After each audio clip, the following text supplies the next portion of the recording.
안녕하세요. 저는 올해 32살인 경기도 주민이자 예비 서울 시민입니다. 제가 예비 서울 시민이라고 표현을 한 이유는 바로 결혼을 앞두고 있는 신혼집을 차릴 곳이 서울이기 때문인데요. 쭉 초중고 그리고 대학까지 이곳에서 나오고 나서 취직을 한 후에도 출퇴근을 하며 살았던 제가 결혼을 하게 되면서 도시 이동을 살다 처음 해보게 되어 상당히 준비할 것도 많고 생각도 많았었습니다. 그 생각 중에는 결혼과 새 도시에 대한 새 출발이라는 설렘 혹은 기대감도 많이 있었고요. 그와 동시에 제가 지금 사연을 쓰는 이유인 걱정과 불편함도 상당히 많았습니다. 차근차근 사연을 적어나가 보겠으니 화내시면서라도 재밌게 읽어주시기 바랍니다. 저는 사내에서 만난 남자친구와 결혼을 앞두고 있습니다. 저희는 같은 부서에서 같은 사원으로 입사를 한 입사 동기이며 지금껏 내내 같은 사무실 내에서 일을 하며 매일같이 보고 있는 사이예요. 뭐 처음이야 다들 똑같겠지만 저도 회사 입사를 하고 나서 일 적응하고 욕심나는 마음 채워보겠다고 의욕이 불타서는 거의 일만 하면서 살았습니다. 그러다가 입사 몇 년 차가 되어보니 여전히 일에 시달리는 현대판 노예 처지였지만 그럼에도 불구하고 조금씩 주변을 둘러보게 되더라고요. 모이는 돈으로 내가 좋아할 만한 옷도 사고 가방도 사고 차도 사고 출퇴근하는 거리가 너무 스트레스라서 초년생 치고는 부모님의 도움을 받아 자가용을 빨리 구매할 수 있었고 그 덕에 친구들 한두 명 태워다가 근교 드라이브를 나가며 나름의 재미와 취미생활을 해가며 즐겁게 지냈습니다. 부모님의 집에서 같이 사는 처지였다 보니 제가 따로 살림살이에 돈을 써야 할 일은 전혀 없었고요. 그렇기 때문에 지치로 왕창하며 살긴 살았지만 돈을 제법 모으기도 했었습니다. 저희 엄마랑 아빠는 두 분 모두 같은 직종에서 근무를 하시는 분들이셨고 나중에 은퇴 후 나올 연금도 두 분이서 함께 떠버린 데다가 지금 경기도 부근에 빌라 하나 지어놓고 월세를 받으면서 부업 겸 재테크를 두고 계시는 분들이셨기에 경제적으로 어려움은 전혀 없는 집안입니다. 저는 위로 오빠가 있는데 독신으로 살고자 하는 회사원이며 오빠가 부모님 빌라 관리부터 재테크 관리를 배워가면서 책임지고 있기 때문에 저는 거의 가족들 사랑만 먹고 사는 딸내미예요. 그런데 제가 무슨 이유에서였는지 모르겠지만 같이 입사하고 한 사무실에서 보던 제 남자친구한테 어떠한 계기 없이 사랑에 빠져버렸어요. 뭐 남녀가 눈 맞는데 무슨 특별한 계기가 있는 게 더 웃기겠지만 아무튼 정말 매일같이 보면서도 아무 감정이 없었는데 순간적으로 어? 하면서 심장이 쿵 하더니 급기야 쿵쾅쿵쾅 대면서 떨리기 시작하더라고요. 홧김에 고백을 해버렸고 정말 홧김에 남자친구도 저와 같은 마음이었는지 확답을 오케이로 해버린 바람에 저희는 얼렁뚱땅 입사일에 연애를 제대로 못해보고 살다가 연애를 하게 되었어요. 뭐 돈 벌려고 회사를 다니는데 뭐 좋을 거 있다고 자랑을 하나 싶어서 연애는 당연히 어느 하나 눈치채지 못하게 정말 비밀로 꼭 유지를 하면서 철통보안을 지며 살았습니다. 퇴근하고도 이왕이면 회사의 정반대편의 장소에서 데이트를 즐겨 했고요. 매일 평일에 만나는데도 주말이면 주말이라고 또 만나서 데이트를 했네요. 처음에는 제 차로 파주나 영종도 쪽으로 드라이브를 가기도 했었고, 나중에 남자친구가 차를 사고 나서 거의 저를 먼저 데리러 왔기 때문에 남자친구 차를 타고서도 여기저기 잘도 여행을 다녔습니다. 30을 넘겨가면서까지 연애를 하고 있었다 보니 자연스럽게 결혼 얘기를 하게 되었어요. 워낙 요즘 결혼을 안 하려고 하는 사람들도 많고 경제적인 이유 때문에 못하는 경우도 많다고 해서 그간 씀씀이를 보나 차나 옷차림을 봐도 절대로 돈이 없으면 없지 많아 보이지 않던 남자친구에게 먼저 결혼 얘기를 꺼내본 적이 없었습니다. 하지만 제가 30이 넘기고 주변 친구들 중에서 결혼하는 애들이 많아지다 보니 여러 번 결혼식장에 가는 모습을 남자친구가 보게 되었고 제가 남의 식장에 갈 때마다 부럽다는 표정을 엄청 심하게 지었는데 한두 번 정도 남친이 먼저 부러워? 너도 하면 되지 하면서 저를 떠보더라고요. 그때부터 작년까지 쭉 저를 떠보면서 간을 보던 남친도 저와 함께 결혼하고 싶은 마음이 강해진 건지 자연스레 서로의 가족들에게 소개를 하거나 가족 모임에 참석할래? 하는 질문을 건네보이면서 함께 모이는 자리를 마련했습니다. 저는 저희 엄마 생신 때 처음으로 남자친구를 데려갔고 남자친구는 자기 생일 때 자기 자취방에 가족들을 부를 건데 함께 오라고 해서 작년 9월에 저도 처음 인사를 드리게 되었어요. 남친의 자취방은 굉장히 작습니다.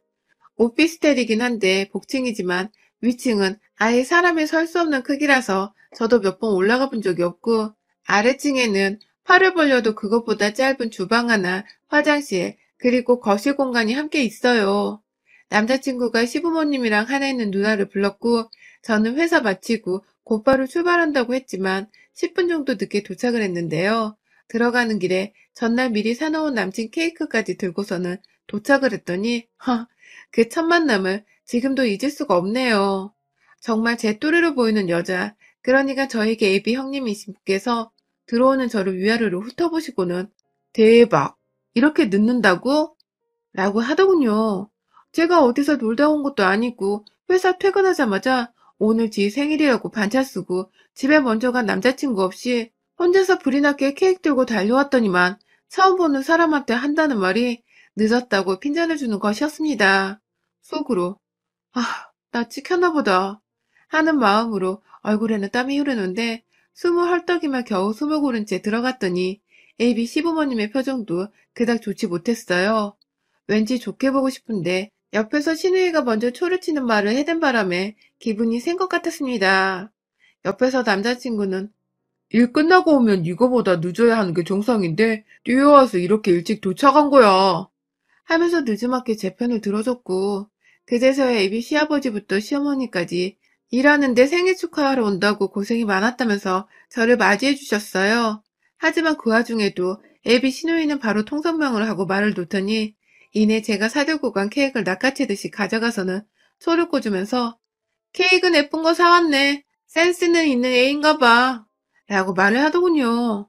네, 이 모든 말들은 제가 바로 눈앞에 있는 상황에서 벌어진 말들이었습니다. 저는 그 소리를 들으면서 제가 다 기분이 민망하고 황당한 것을 꾸역꾸역 참고 있었고요. 첫 만남부터 말을 놓더니 저를 평가하는 듯이 말을 뱉어내는 그 특유의 재수없는 말투가 참 짜증이 나고 싫었지만 더 참기로 했어요. 저는 남자친구가 좋았고 우리는 결혼을 할 것 같은데 굳이 애비 시댁으로부터 미움을 받고 싶지 않았거든요. 그리고 그날 신우이는 밤이 늦은 시간까지 약 3시간 정도의 시간 동안 별 얘기를 다 했습니다. 제가 경기도에 사는지라 다음날 출근하기 위해서 다시 회사로 가서 제 차를 끌고 집으로 가야 했어요. 그래서 오래 있을 수는 없었고 남자친구들과 생일상을 먹은 뒤에 남자친구가 저를 회사 앞까지 바래다주고 제가 회사에서 제 차로 옮겨 타려고 했는데 집에 가야 할 시간이 다가올 때쯤 예비 신우가 저한테 그러더라고요. 일도 하고 연애도 하고 두 마리 다 잡으려 하다가 하나 놓치면 큰일 난다고. 일을 그만두던지 연애를 그만두던지 하라고 말입니다.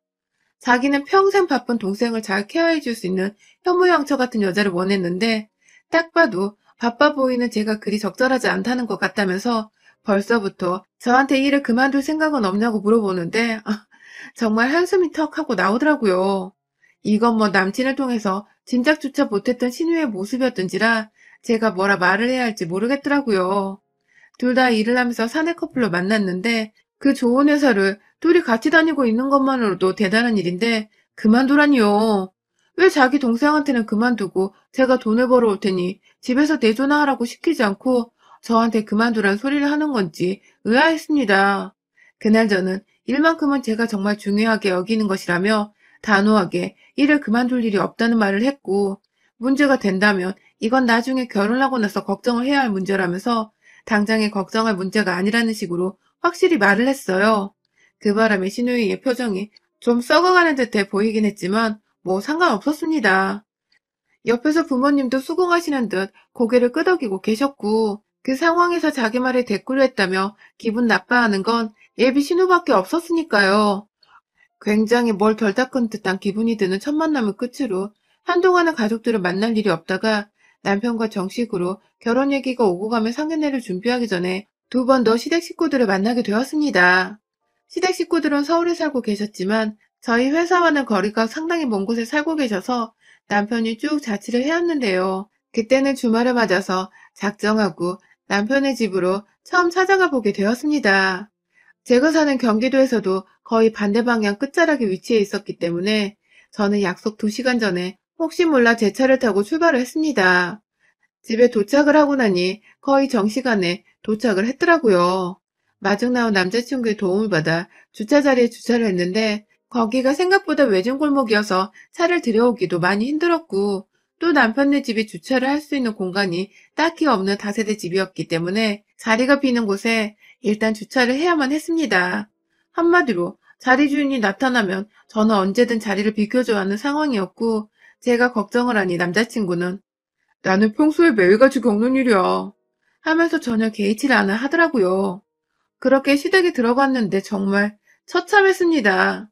식구가 넷인데 방이 2개뿐인 집이었는지라 아예 성별로 나눠서 어머님과 시누이 그리고 아버님과 남자친구가 방을 함께 쓰고 있었고요.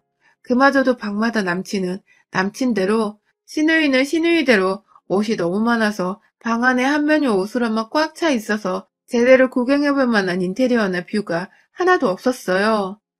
남자친구의 가정 형편이 좋지 못한 것을 알고는 있었지만 이 정도로 저희 집과 차이가 나고 열악한 모습을 직접 보고 나니 저도 제가 사람이라 그런지 정말 심란하더라고요.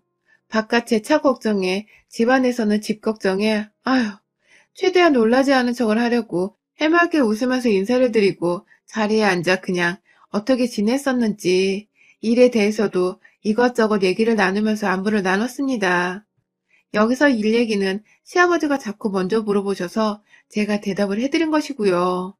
저는 가족들 안부를 여쭈면서 코로나 얘기, 그리고 저희 부모님도 거의 조심하느라 집안에서 갇혀 지내는 정도라는 그런 정말 평범한 얘기를 드리고 있었습니다. 그런데 시누이는 저번과 달리 인사를 잘해줬는데 남자친구가 차 가져왔는데 주차할 곳이 마땅찮았어 하면서 제가 차를 가져왔던 소리를 했을 때부터 뭔가 뼈를 통하더니 시아버지의 질문에 대답을 하고 있는 제 얘기를 듣더니 아빠, 얘 혼자만 일해? 그 정도 고생 누구나 다 해. 하면서 또 저번과 다르지 않는 12조로 말을 하더군요. 제가 뭐 재택근무 없이 출퇴근을 하느라 매일 불편하지만 다행히 출퇴근은 차로 하고 있어서 전염에 대한 당장의 걱정과 위험은 덜한 편이라고 말을 했는데 그걸 듣더니 아니 그럼 지하철로 출근하는 뚜벅이는 어쩌라는 거지? 라고 말을 하는 겁니다. 아휴, 제가 그걸 뭐 싸우자고 말을 했겠나요? 시비 걸려고 한 말이 아니라는 거 분명히 알 텐데 꼭 말을 저렇게 짜증 이빠이 나게 짓거리는 게 참, 이건 뭐 누님이신지라 제가 애비 시부모님 앞에서 제대로 개길 수도 없고 말이죠. 화내는 타이밍이나 짜증내는 정도를 봐서는 제가 더 좋은 직장을 다니고 있는 바쁜 사람인데다가 차까지 있다고 하니까 속이 뒤틀린 것 같았는데 이런 속이 좁은 사람인 걸 눈치채고 나니 저도 슬슬 그냥 봐주기만 해서는 안 될 존재 같다고 느껴지더라고요. 뭐 다행히도 그날은 제가 예비 시부모님과 더 많은 대화를 나눴기 때문에 신우랑은 그닥 깊은 대화를 나눌 일이 더 없었습니다. 제가 중간중간 언니는 쉬는 날에 아무것도 안 하고 집에 있으세요?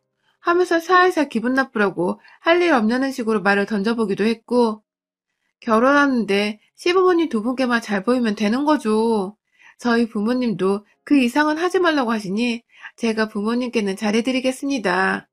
라면서 일부러 나한테 시누이나 안중에도 없는 사람이란 듯이 말을 하니 그게 또 기분이 나빴는지 한참 다 같이 얘기를 나눈 자리에 껴있다가 결국 방 안에 들어가 버리더라고요.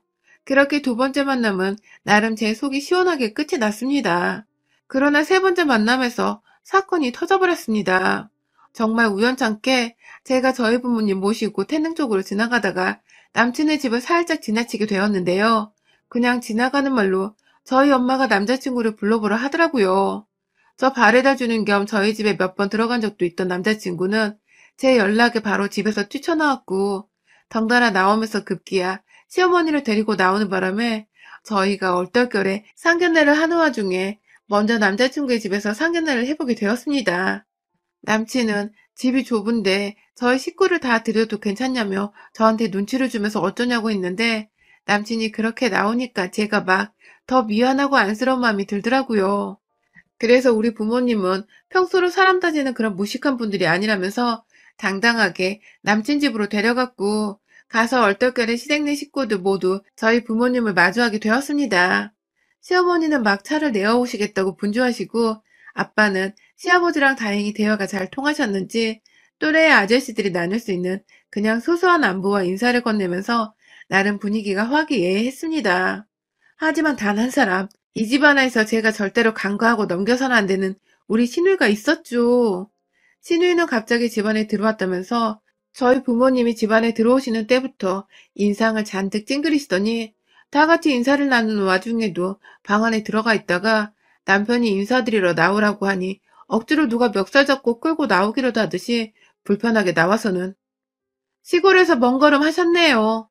라고 하더군요. 어? 시골? 정말로 순간 잘못 말을 한 건 줄 알았습니다. 경기도에서 왔는데 시골이라니? 경기도에 있는 수도권 지역만 해도 분당부터 인천, 수원, 안양, 뭐 쭈루룩 있는데 이 여자는 거기가 다 산기슭에 위치한 시골인 줄로 아는가 보더군요. 순간 아빠는 귀엽다는 듯이 허허거리며 웃기만 하셨고 엄마는 네, 저희가 먼 곳에서 왔네요 하면서 웃어넘기려고 하는데 신우이가 자리 잡고 앉아서는 오는데 기차 타고 오셨어요?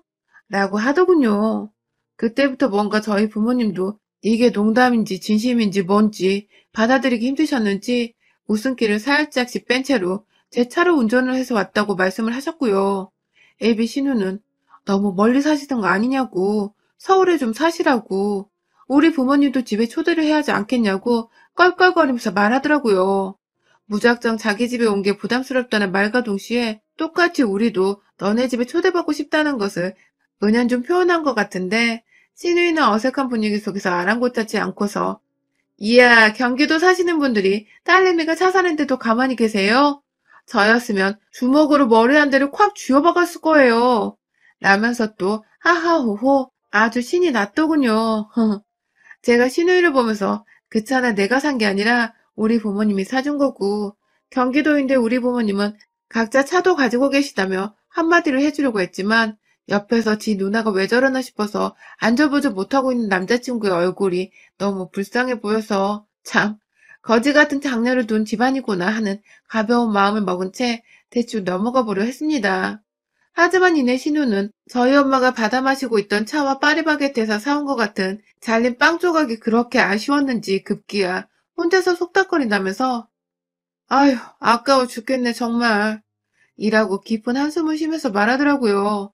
그 바람에 엄마는 먹고 있던 사람이 자기뿐이었던지라 어머 몰랐어요. 주신 건데 안 먹는 것도 예의가 아닌 것 같아서 하면서 민망한 듯 당황하시며 말을 하셨고 신우는 아 아니에요 라고는 말했지만 완전히 또 썩어 문드러진 표정을 지으면서 고개를 까딱거렸습니다. 끝까지 자기가 의도적으로 한 말이 아니었다며 변명이라든지 사과는 안 하더라고요. 와 진짜 제가 바로 앞에 남편만 아니었으면 저걸 확 엎어버릴까 싶어 속에서 얼마나 갈등했는지 몰라요. 엄마는 이미 그 자리가 불편해지셨고 아빠도 아빠대로 엄마의 표정을 읽고는 자리가 불편하다며 그만 대화를 나눠도 된다는 생각을 하셨는지 자리에서 일어나려고 하셨습니다. 그리고 저는 그만 가는 게 좋겠다며 나갈 채비를 하는데 뒤에서 신우이가 저를 조용히 부르더라고요. 그리고는 한다는 말이 너네 부모님 없는 척 안 하려고 애 쓴다. 나더군요. 제가요. 정말 그 소리를 듣자마자 웃으면서 입가에서 욕이 튀어나오려는 걸 정말 눈으로 쏘아대면서 겨우겨우 참아내고 있었는데요. 그걸 남편이 들었는지 제가 뭐라 말을 해보기도 전에 저를 억지로 데리고 나가버렸습니다. 그 바람에 저희 엄마 아빠와 밖에서 다시 만나 얼떨결에 그 상태로 차 시동 걸고 그 집을 벗어났죠. 집에 가는 길 내내 운전을 하느라 남친한테서 오는 문자를 확인할 수 없었고 엄마도 뭔가 기분이 많이 찝찝하셨는지 가만히 창밖만 바라보셨고요. 저는 미친 듯이 밟아서 집까지 도착을 하고는 곧장 방 안에 들어가 핸드폰을 확인했는데 남친이 자기 누나가 하는 얘기를 다 들었다며 지금 집에서도 누나 입방정 가지고 난리가 났다고 하더군요. 아무래도 시부모님도 시누이가 자꾸 입으로 건방 떠는 게 예의 없어 보이고 불편하셨던 것 같아요. 하지만 그것만으로는 제가 절대로 그냥 용서할 수 없었습니다. 우리 엄마랑 부모님을 건드린 쌍년을 제가 그냥 넘기는 건 말이 안 된다고 생각을 했어요. 바로 그 다음날 주말에 남친에게 우리 집으로 초대를 한다고 했습니다. 엄마가 무조건 원하시는 거니까 꼭 집으로 데려오라고 말을 했고요. 저는 그 일주일 사이 동안 부모님께 아무것도 준비하지 말라고 한 뒤 혼자서 케이터링 예약을 마쳤습니다. 집은 평소대로 엄마가 꾸며놓으신 것 자체가 너무 아름다웠던지라 별다른 것을 할 게 없었고요. 주말 오후에 남친의 차를 타고 저희 집으로 넘어오는 시누이가 자꾸만 상상이 되기 시작했어요. 제가 시누집 쪽으로 가던 길에 하나 볼 수 없었던 주상복합단지가 우리 동네에 있는 저희 집을 포함해서 수두룩하게 있었으니까요. 이래도 경기도가 시골 아니냐는 무식한 소리를 계속 할 수 있는지, 우리 부모님이 없는 척 안 들키려고 애쓴다는 싹수 없는 소리를 해댈 수 있는지를 정말 보고 싶었습니다. 집 앞에 도착했다는 남자친구는 경비분의 도움을 받아 건물 지하 주차장으로 들어갔어요. 저는 마중 나간다고 지하로 내려가 그분들을 맞이했고요. 오는데 별일 없었냐고 물어보는 시누이는 이미 오는 길에 충격을 받았는지 말이 없었고, 시부모님은 집이 이렇게 좋냐면서 건물이 너무 예쁘더라 하면서 들어오는 순간부터 기분이 좋아 입이 벌어지셨더라고요. 뭐 살림 넉넉한 며느리들이면 본인들 형편에 좋은 거니까 아무래도 제가 더 마음에 드시는 것 같았습니다. 그렇게 24층에 위치한 저희 집으로 쭉 올라가서 문을 여는 순간 안에서 준비한 케이터링 음식들 냄새가 맛있게 풍겨나왔어요. 들어가자마자 작은 거실과 부엌과 방 두 개가 다 보였던 그 집과 달리 저희 집은 긴 복도를 지나서 거실에 나타났는데 예비 시댁 식구들을 데리고 거실로 들어가자마자 보이던 인천의 풍경이 제가 봐도 참 기가 막히더군요. 뒤에서 시누이는 이미 기가 팍 죽어서 눈 돌아가기 바쁘고 시부모님은 부엌에 있던 저희 부모님과 바쁘게 인사를 하시는 와중에 부엌에 가득 차려져 있던 음식에 아주 입이 또 떡 벌어지셨습니다. 엄마는 자연스럽게 손을 씻으라고 화장실로 한번 안내를 하고는 다시금 부엌에 와서 음식들을 가져가며 식탁에 가서 드시라며 막 말을 전달하고 있었고요. 어머님은 화장실 한번 가는데 한참 걸렸네 하면서 집이 넓다는 걸 우회적으로 표현하시며 이런 데 살아보면 소원이 없겠다며 이번에는 창가를 막 구경하며 경치를 내려다보기 시작했습니다. 그 와중에 애비신우의 표정은 계속해서 똥 씹은 듯이 구겨져 가고 있었고요. 저는 일부러 신우이를 향해 아주 교묘하고 지속적으로 경기도가 무식한 사람들이 모르니까 시골이라고 하는데 여기 말고 분당도 그렇고 웬만한 사업 부자들 아니고서는 못 사는 아파트가 정말 많아요. 하면서 신우이가 했던 말에 대해 반박하듯이 약을 올렸고요. 저희 집은 이것 말고도 빌라 한 채를 가지고 있어요. 사람들 월세 주고 있는데 저희 오빠가 관리하다가 귀찮으면 저한테 맡기기도 하곤 해요. 하면서 아주 허세 처바른 채로 기름 둥둥 떠다니는 느끼하지만 아주 당당히 제 자랑을 해댔습니다. 너는 그런 부모 없냐는 식으로 감히 내 부모를 네가 먼저 건드렸느냐 하는 식으로 아주 꼬시다는 마음으로 신나게 제 자랑을 해대다 신우이를 향해 마지막 비수를 날렸어요. 언니, 내 방 구경해볼래요? 언니는 방 없잖아요. 라고 해버렸습니다. 그러자 계속해서 부잣집 안에서 기죽어 있다가 자기 부모님은 사돈 잘 만난 것 같다고 조언만 하고 있고 남동생은 저한테 더욱 껌뻑 죽어서 해볼래 하고 있는 와중에 자기 혼자 기가 퍽 죽어 있는데 제가 지방 없는 것까지 약 올리며 방으로 오라 하니 시누이도 씩씩거리면서 저한테 뭐라 말하라는지 제 방으로 들어왔는데요. 제 방은 제가 미술작품을 보는 걸 좋아하라 해서 거의 전시관처럼 벽면에 그림들을 잔뜩 걸어놨거든요. 들어오자마자 헉하게 보여지는 화려한 작품들에 눈이 돌아가는 듯 사방을 보더니 이내 저한테 자랑 좀 그만해 하고 말을 하는 시누이를 저는 이런 건 자랑이 아니라 타고난 거야. 너 같은 애들한테는 배알이 꼴려서 자랑처럼 들리겠지만 나 같은 애들한테는 이게 그냥 삶 자체야. 라면서 아주 좋다고 막 웃어 제꼈습니다. 내가 남친이랑 결혼해도 다른 사람은 다 도와줘도 너 하나만큼은 죽을 때까지 가난해서 못 벗어나도록 도움을 일절 주지 않을 거라고. 그러니 네 방 하나 못 가지고 살면서 감히 내 부모 가지고 돌먹이고 지랄 떨지 말라면서 시누이를 제 방 가운데에 세워놓고는 뱅글뱅글 돌면서 뼛속까지 가난한 년이라고 약을 올렸고요. 급기야 밖에서 저희 엄마가 밥 먹자고 부르길래 가봐. 넌 뭐 쳐다도 못 봤겠지만 호텔식 케이터링으로 특별히 불쌍한 너네 부모님 호강하시라고 시켜본 거야. 라면서 어깨 한번 툭 치고 밖에 나오니 이내 제 방에서 나오던 신우이가 그냥 엄마, 나 먼저 가! 하면서 집을 나가버리더라고요. 나가는 것도 문을 어떻게 여는 줄을 몰라 버벅대길래 제가 뒤에서 그 꼴을 구경하고 있다가 아휴, 전자 도어락 여는 것도 모르고 여태 얼마나 힘들게 산 거야? 하면서 문을 열어주니 눈에 눈물이 가득 고여서는 그냥 후딱 나가버리더라고요. 물론 나가서 엘리베이터 기다리는 모습까지 보이게 쪽팔렸는지 겁도 없이 여기가 몇 층인 줄 알고 그냥 비상구 계단으로 문을 열고 나가버리길래 내려가는 길이 참 힘겹겠다 싶었습니다. 물론 제 속에서는 아주 통쾌하고 주제도 모른 채 꼴에 남동생 하나 뒀다고 신의지를 하려고 한 예비신우를 본격적인 상견례를 하기도 전에 완전히 물을 먹여주며 주둥이를 아예 다물어버리도록 만들어놨고요. 결국 시부모님은 지 딸이 혼자 집에 가던 말던 저희 부모님과 상견례 날짜를 잡자고 바쁘게 대화를 하셨고 그렇게 저희는 그날 다시 모일 날짜와 장소 약속까지 다 잡아놓고는 양가 부모님의 결혼 허락을 대놓고 받아버렸습니다. 그 얄미운 신우이의 진짜 올케가 되게 생겼습니다. 아마 결혼하고 나서는 더 철저하게 무시를 하든지 제가 돈으로 약을 올려주면서 한 번 더 쓸데없이 콧대를 세우려고 지랄을 한다면 그 바닥난 자존심이 더 떨어질 구석이 분명 있다는 것을 다시금 알려주려고 해요. 여러분의 생각은 댓글로 남겨주세요. 오늘도 시청해주셔서 정말 감사합니다.